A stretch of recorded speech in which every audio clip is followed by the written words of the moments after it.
My opinion, I go with him when he said we have to correct the Amnesty International. We have freedom of speech, but the freedom after the speech is not actually guaranteed.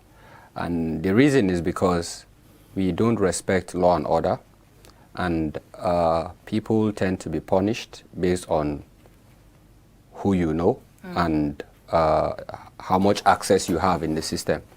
So I just feel when we talk about freedom, it has to do with you being able to present what actually burdens you, be it as a community or as an individual.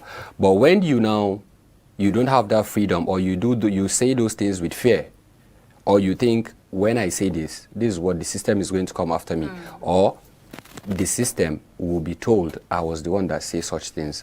So people tend to reserve their comment. They'll say, after all, I'm not the one that will change Nigeria.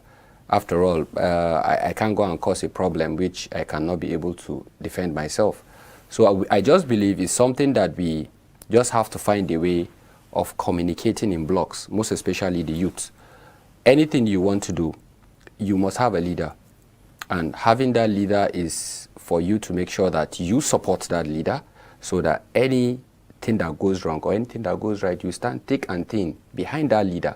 But it's not all about, I'll come out maybe on air, or maybe in any congregation, I'll say my view, this other person will say his view, that other person will say his view, and before you know, when we're put together, all of us, we'll end up contradicting each other. What now happens to we coming together first, saying those views to ourselves, filter them, and agree on a particular message, and say, okay, I've heard your view, sir, this is my view, and this is your view, but collectively, this is what we want to achieve. Then I don't think there's any system that can distort that kind of freedom of speech. Okay. So anything you tend to say, it tends to be solidified. Okay.